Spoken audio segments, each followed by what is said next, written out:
Velkommen til Kreativ, jeg hedder Jimmy. I dag skal det handle om grafik og design. Jeg vil tage jer med ind i Photoshops univers, vise jer hvordan I kan lave jeres egne brushes og være super kreativ med de her brushes. Brushes er meget andet det lille penselværktøj I bruger til at fritlægge med inde i en lagmaske. Her kan man virkelig være kreativ, og det skal jeg vise jer lige nu. Det første jeg gør er selvfølgelig lige at gå ned og få åbnet Photoshop, og her der har jeg et billede af en sommerfugl. Det her det bliver introduktionen til hvordan I laver jeres egne brushes. Jeg har valgt Marquee Tool og går så ud og vælger det område jeg godt kunne tænke mig skulle være en brush.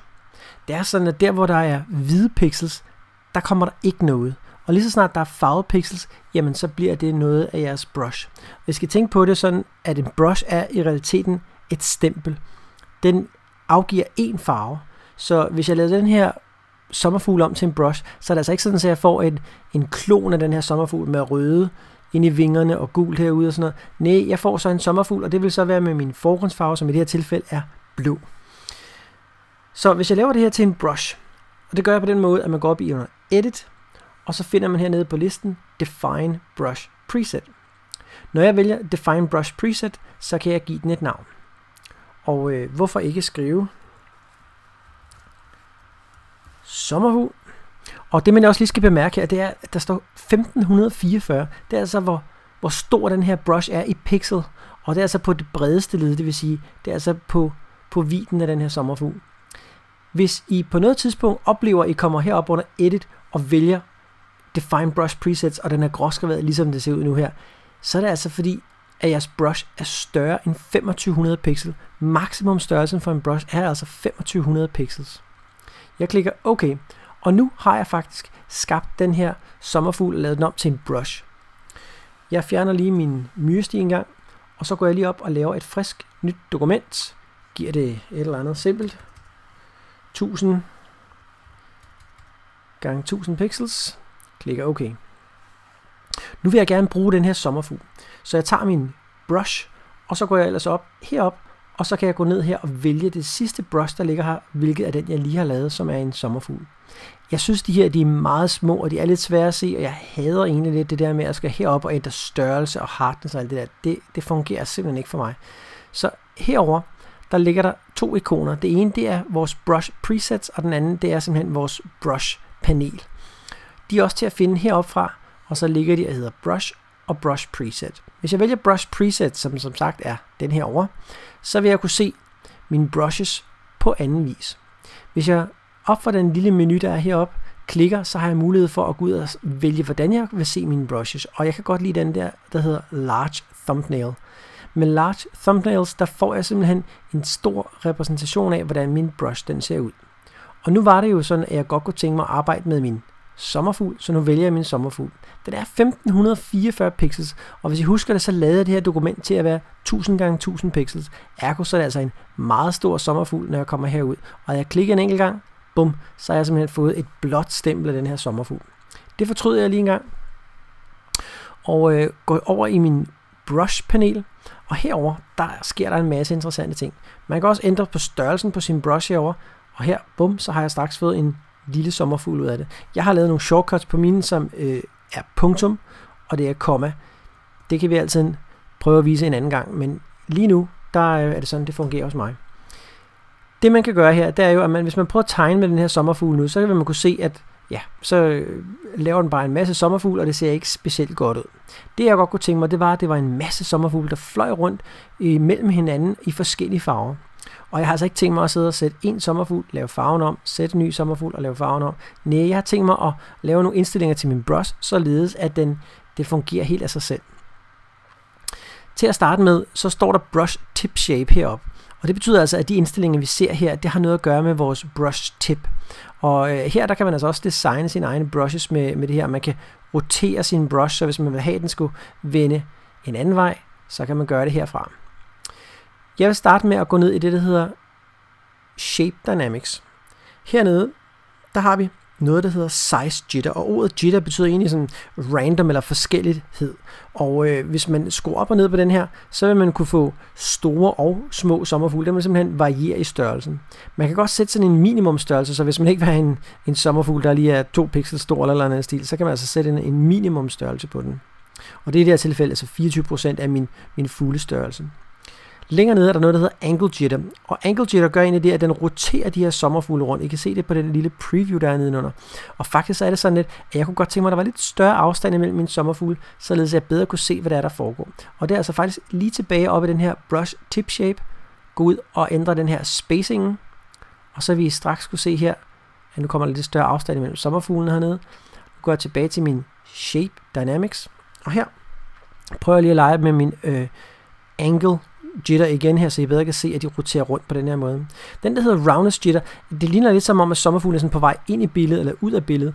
Sådan ligesom om, at de har eksisterer i sådan et 3D-rum. Dem her, dem kan man jo sætte, som man har lyst til. Og det er sådan, at hvis man bruger en pen, ligesom jeg gør, så har man mulighed for at sørge for, at den der size jitter bliver styret via, hvor hårdt jeg trykker med min pen. Så man har også mulighed for at sætte den off, og så er det ligesom sådan uden indflydelse fra min pen. Så er der noget, der hedder scattering, og den er i mit tilfælde her allerede sat op her, men uden scattering, jamen så laver de bare en lang linje, og hvis jeg prøver at male herude, så er det bare en lang linje af sommerfugle her. Hvis jeg nu i stedet for skruer op for mine skatter her, så får jeg mine sommerfugle til at være rimelig spredte og komme fra alle vinkler af. Og det ser egentlig meget godt ud indtil videre, men jeg kunne faktisk godt tænke mig, at der skete noget på farvedelen også. Og man kan selvfølgelig gøre forskellige ting på alle de her sådan forskellige ting, man kan gå ind under. Men den, der hedder Color Dynamics, der har man faktisk mulighed for at lave en variation imellem forgrundsfarve og baggrundsfarve. Og lige nu, der er min forgrundsfarve blå og min baggrundsfarve hvid. Hvis jeg nu siger, at jeg kunne godt tænke mig at gøre noget ved den hvide, så hopper jeg lige op i mine swatches, de ligger heroppe. Og heroppe, der sætter jeg den måske til en rød. Og så har jeg altså en rød forgrundsfarve og en blå baggrundsfarve. Og hvis jeg maler nu, jamen, så får jeg noget, der ligger imellem blå og rød. I det her tilfælde ikke særlig meget blåt, men altså den vil changere imellem de to farver. Jeg fortryder igen at gå ind i min brush panel her. Og jeg har også mulighed for at gå ind og aktivere noget, der hedder Hue Jitter. Det er altså bare sådan, at Hue Jitter gør ingenting, med mindre der er en forgrundsfarve og en baggrundsfarve. Så allerede her, så vil vi kunne se, at når jeg begynder at lave sommerfugle nu, jamen altså, så kommer de flyvende fra alle mulige vinkler i alle mulige forskellige farver. Hvis jeg justerer min sommerfugles størrelse en smule her, så vil man kunne se her, at jeg lynhurtigt kunne lave nogle sjove, kreative ting med en brush. Og det her, nu er det jo sommerfugle, men det kunne være firmalogoer, det kunne være alverdens andre ting. Og jeg tror faktisk, jeg vil starte med lige at hoppe hen på et billede, jeg har også op, som hedder Clear Winter Sky. Og det her billede her, det er jo meget smukt i sig selv, og det vil nok være lidt mystisk, hvis der røg sommerfugle rundt her i forskellige farver, så det ønsker jeg selvfølgelig ikke at gøre. Men jeg har også tilfældigvis et billede her, og det her billede, jeg ved ikke om I kan se det her nu, men det er altså et snifnuk. Det eneste problem med at lave et snifnuk som det her om til en brush, er jo, at det er der, hvor der er mørk, det er der, hvor der er farve, at vi får en brush ud af det. Der, hvor der er hvidt, får vi ikke særlig meget brush ud af det. Så det her vil ikke være en særlig effektiv brush, men hvis jeg inverterer ved at sige Command I eller Control I, så får jeg lige pludselig noget farve i det her snifnuk, og nu kan det begynde at fungere som en brush. Nu går jeg så op og siger Edit, Define Brush Preset. Jeg kan bare kalde det her for Snowflake, det er nok meget fint. 351 pixels stor. Jeg klikker OK, og nu eksisterer den så inde i min Photoshop. Clear Winter Sky, ja, så skal jeg ligesom have min brush. Jeg går og vælger mine brush presets, går ned og vælger mit snifnuk, hopper over i min brush panel og vælger herude under brush tip shape, at der skal være en vis spacing på de her snifnuk.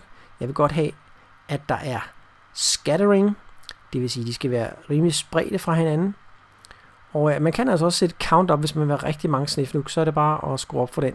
Jeg synes, det fungerer meget godt, når den er helt nede på en enkelt. Så er der Shape Dynamics. Vi vil selvfølgelig gerne have, at de er forskellige størrelser, de her snifnuk. Vi vil også meget gerne have, at de er roteret i forskellige vinkler, og vi vil også godt have, at de måske har lidt roundness, så de ligesom fungerer det, ligesom 3D-rum, som vi snakker om tidligere. Color Dynamics, det er jeg ikke interesseret i, fordi jeg vil egentlig godt have hvide snifnuk. Nu lukker jeg mit brush panel, og så skal jeg så set bare vælge en hvid som forgrundsfarve, det har jeg gjort nu. Og det er klart, at hvis jeg bare klikker en enkelt gang, så får jeg nogle kæmpe snifnuk, og det er jeg selvfølgelig ikke interesseret i. Så det jeg gør, det er, at jeg laver et nyt lag hernede. Jeg vil lige lukke min swatches panel, så I bedre kan se min lagstruktur hernede. Og her, der laver jeg altså nogle meget små snefnug. Nu skal jeg lige først tjekke en gang, hvor mange der kommer, når jeg begynder at male med den. Ja, det er sådan lige tæt nok, men det kunne være meget interessant at prøve at gøre noget her. Nu lader det ikke gå ned i det område, der er foran, simpelthen fordi jeg ønsker at gøre noget med lige nøjagtigt det her lag. Nu laver jeg lige først et lag mere. Slår jeg lige det første lag fra. Nu tager jeg nogle lidt større snefnug, og den her gang, der må det godt ligesom sådan komme herned i det her område her. Og til allersidst, slukker lige for det lag her, laver lige et lag mere, og så laver jeg altså lige et par enkelte snefnug, som er kæmpe store her. Og nu kommer det magiske, fordi på det bagerste lag, det første lag med snefnug, jeg lavede, der går jeg simpelthen op og lægger et filter på, en blur, jeg vælger en Gaussian sløring, en Gaussian blur, og så putter jeg en lille smule sløring på det her, sådan så de her snefnug fungerer ligesom om, at de er godt bag til, de er lidt ude af fokus. Det næste lag med snefnug, der lægger jeg ikke noget blur på, den lader jeg bare være i fokus og lader den være skarp.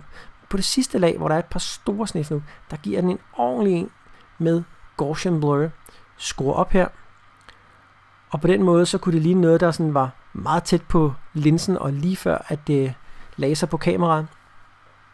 Og simpelthen ved at arbejde med sine brushes med forskellige sløring her med blur, altså så kan man få lidt ekstra dybde i sit billede og lave nogle ret fantastiske og sjove ting. En ting jeg er rigtig glad for med brushes her, det er faktisk, jeg har det her billede her af hende her kvinde her, og det jeg synes der er nogle gange, lad os sige man laver et opslag i en brochure eller et hæfte eller andet, så er billederne altid firkantet. Ligesom her, hun er et firkantet billede, og det kunne være, at det her billede skulle være til en artikel, der handler om et eller andet med knust selvværd. Og hvis det nu var det, så kunne man gøre det, at man lavede verdens kedeligste brush, og fik noget spændende og interessant ud af dem. Nu vil jeg lige prøve at lave et enkelt lag først her. På det nye lag, der går jeg ud, og så laver jeg simpelthen en kvadrat her, og så går jeg ud, og så farver jeg den med sort. Det gør jeg altså ved, fordi jeg fylder den med min baggrundsfarve, og det er Command Backspace, eller på PC Control Backspace. En ganske almindelig sort kasse. Der går jeg op, vælger Edit, og så siger jeg Define Brush Preset. Det er en kasse, så hvorfor ikke kalde det for kasse? Den er 508 pixels stor, klikker OK. Det her lag, det skal jeg ikke bruge mere. Så nu smider jeg det ud. Og så er det sådan, at nu har jeg så en brush, som er rimelig kedelig. Jeg tror egentlig godt, jeg vil beholde nogenlunde de samme indstillinger, som jeg lavede på snefnuggene og på sommerfuglen tidligere. Så jeg gør det, at jeg lige går ind i min brush presets, går ned, jeg skal lige have valgt min brush først, går ned og vælger mit nye, fantastisk kedelige brush, åbner mit brush-panel, og så går ind og slår min scattering til, og min shape dynamics, og min brush tip shape, ja, der går jeg altså lige ud, og så skruer jeg op for spacingen her.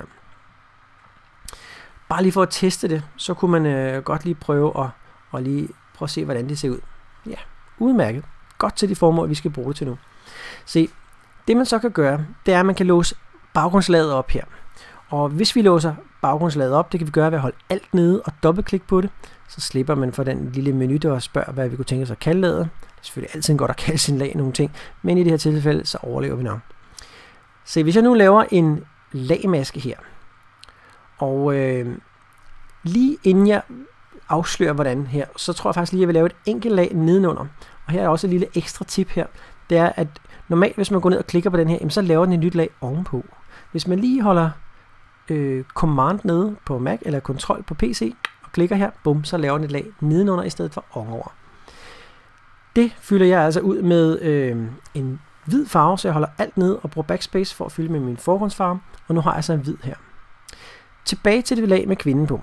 Her har vi lavet en lagmaske, og den her lagmaske, den er jo hvid. Og det er sådan med lagmasker, der hvor der er hvidt, det er der hvor vi ser billedet. Ergo kan jeg se kvinden over det hele, fordi min lagmaske er hvid over det hele. Hvis jeg nu inverterer farven på den her maske, så det i stedet for hvid bliver til sort, hvad sker der så? Ja, da det er sort, det er det man ikke ser, ergo så kan vi ikke se kvinden. Så nu inverterer jeg ved at sige Command I eller Ctrl I på PC'eren. Og på den måde, nu er kvinden fuldstændig væk. Det der så er rigtig fedt nu, det er, at med vores super kedelige brush og sat til hvid forgrundsfarve, maler vi ind i vores maske.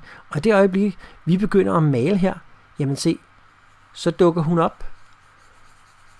Og hvis jeg ellers lige her er lidt hurtigt kreativ her, så kan man begynde at lave nogle spændende fritlægninger, eller hvad kan man sige, beskæringer af billeder. I det her tilfælde om knust selvværd. Tja, hvorfor ikke? Hvis jeg lige hopper videre her engang, så har jeg faktisk et billede, som jeg kalder puzzle case. Og det er simpelthen fordi, at det er en øvelse, jeg har lavet, hvor at man netop bruger brushes til at skabe sådan en effekt. Billedet oprindeligt ser egentlig sådan her ud. Kvinden, hun står her med en kjole, der flagrer og går sådan langt bagud. Og der kunne jeg godt tænke mig på en eller anden måde ligesom at få den her sådan kjole til at blive til sådan en puslebrikker. Og se, en gang imellem inde i sådan et sted som Photoshop, så er der paneler og funktioner og værktøjer, men man ikke så lige umiddelbart er klar over. Og det her, det er i hvert fald også en af de steder, hvor jeg ofte oplever, at folk ikke vidste, det var der. Men hvis jeg nu laver et nyt lag, det er ligesom her, jeg lige har noget, jeg skal prøve at arbejde på her, så herude, hvor vi har vores vektorværktøj til Photoshop, der har man under det, der hedder Rectangle Tool, lidt længere nede, noget, der hedder Custom Shape Tool. Hvis vi går ud og vælger Custom Shape Tool, så heroppe i vores dynamiske menu heroppe, der dukker der simpelthen noget op. Der er blandt andet noget, der hedder Shape. Og ud fra den her Shape her, der kan jeg så gå ud og vælge nogle mønstre. Nu har jeg altså tilføjet nogle ekstra mønstre selv. Og til at starte med, så følger der kun nogle enkelte med heroppe. Men jeg kan lige prøve at vise, at hvis man klikker på den lille menu herude, så hernede i bunden, der kan man vælge alverdens forskellige ting og sager. Og nu står der lightbulb, så hvorfor ikke prøve den? Så vil den spørge, om jeg vil appende det, det vil sige, om jeg vil tilføje det til mit eksisterende brushes, der er herude. Det ser altså meget skægt ud, det der. Eller at jeg bare vil erstatte dem. Nu siger jeg append, sådan så de kommer til. Og allernederst, ja, der kom der simpelthen en lightbulb. De fleste af de kategorier, I kan finde herudefra, det er altså sådan et helt sortiment af brushes. Og en af dem indeholder blandt andet de her sådan, puslebrikker. Og der kan jeg tage sådan en puslebrik, og hvis jeg ellers lige folder menuen sammen igen, så kan jeg simpelthen bare gå ud og lave den her puslebrik. Problemet med at lave puslebrikken lige nu, det er, at den gør det med forgrundsfarven. Det vil sige, det er den her farve, der er heroppe, og det er den samme farve, som vi har hernede i bunden også. Jeg kan selvfølgelig godt gå ud her nu og lave min farve om, og klikke OK, og nu har jeg så ligesom en sort brush. Hvis jeg med min Rectangle Tool går ud og markerer den her puslebrik, og så efterfølgende går op under Edit, siger Define Brush Preset, ja, så her der har jeg så en puzzle, og den er 288 pixels stor. Jeg klikker OK, og hermed så er det blevet til en brush. Nu kan jeg godt lukke mit lag med min shape på, fjerne min myrstil med Command D eller Ctrl D, og nu er jeg klar til at kunne lave nogle ting med min nye fantastiske brush. Men inden jeg gør det, så er der lige en enkelt ting, jeg godt kunne tænke mig at prøve at gøre, og det er, at jeg prøver lige at vælge noget af den her kjole ud, og det gør jeg simpelthen på den måde, at jeg bruger mit Quick Selection Tool til at lige at vælge den her del af kjolen, laver en Command J eller Ctrl J for at få det op på et nyt lag, og nu har jeg så simpelthen en del af kjolen liggende op på et nyt lag. Det lag, det slukker jeg lige, således at vi kun ser det underste lag. Og nede på det underste lag, der synes jeg, der er lidt for meget af den her sådan, kjole til syne her. Så jeg går lige ud, og så vælger jeg et område her og siger, det område, det skal være hvidt, så ergo så farver jeg det med min forgrundsfarve. Så jeg holder alt nede og bruger backspace og fylder det ud med hvid. Nu har jeg så den anden kjole liggende ovenpå på den her måde her. Den nederste, der er det sådan lidt, at altså, det optimale er jo selvfølgelig at lave en lagmaske og bruge dem sådan, som de skal gøres. Nu er vi lidt i en lidt hurtig situation her, så det jeg vil gøre, det er, at jeg vil tage min brush, og så vil jeg vælge den sidste nye puslebrik, vi har der, og så vil jeg bruge nogle af de samme indstillinger som før, så jeg åbner mit brush-panel, putter Shape Dynamics på, Scattering, bruger min Tip Shape her, til at lige få lidt afstand på puslebrikkerne, og nu kan jeg sådan set lige formindske min brush en smule, og hvis jeg maler med hvide brushes nu her, kan vi godt lige have et par stykker, der er større også. Det jeg er interesseret i, det er jo selvfølgelig at få en brudt kant på den her kjole her.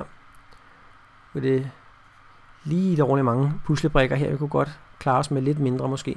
Men lad os bare sige, det er sådan her. Og det næste vi så gør, det er, at vi går op på det lag, som indeholder den resterende del af kjolen. Og hvis jeg nu laver en lagmaske på den her, det gør jeg ved at klikke hernede, laver en lagmaske. Og så ved vi, at hvis jeg går ud nu og maler med sort, så slår jeg hul i den her kjole. Og det er sådan set ikke det, jeg vil have. Det, jeg godt vil have, det er jo, at kjolen er bare puslebrikker, der ligesom flyver op her. Så min maske, den skal inverteres lidt ligesom før. Jeg siger Command I, eller på PC, Ctrl I. Den bliver sort, og nu forsvinder kjolen. Men i det øjeblik, at vi står i den sorte maske, og begynder at male med den hvide forgrundsfarve, jamen se, så dukker kjolen op her, som puslebrikker. Og mere skal der sådan set ikke til, før man kan begynde at lave nogle sådan lidt mere fantastiske ting. Hvis vi kigger på det endelige resultat, jeg har lavet herude, så kan vi se, at jeg har brugt en lille drop shadow, hvilket gør, at de brikker, der ligesom går ind over kjolen, bedre træder frem herude. Og på den måde får man lidt mere overbevisende resultat. Det sidste, jeg har gjort her med de her sådan, tyndebånd og de her små fugle her, det er fundet 3 fugle, fritlagt dem, fundet nogle gymnaster, der stod og svingede med nogle tyndebånd, fritlagde tyndebåndene, sørgede for at matche farverne op og få lagt dem ind, en lille tekst på, og vupti, så har man et lille lækkert billede. Det var, hvad jeg havde til jer omkring brushes i den her omgang. Jeg håber, I er blevet inspireret og fået lyst til at lave en masse af jeres egne brushes. Det er som sagt også muligt at hente brushes ud på nettet, og lige om lidt vil I få en liste over forskellige sider, der tilbyder, at man kan hente brushes gratis. Så det er bare om at få hentet ned og komme i gang. Jeg håber, vi ses næste gang.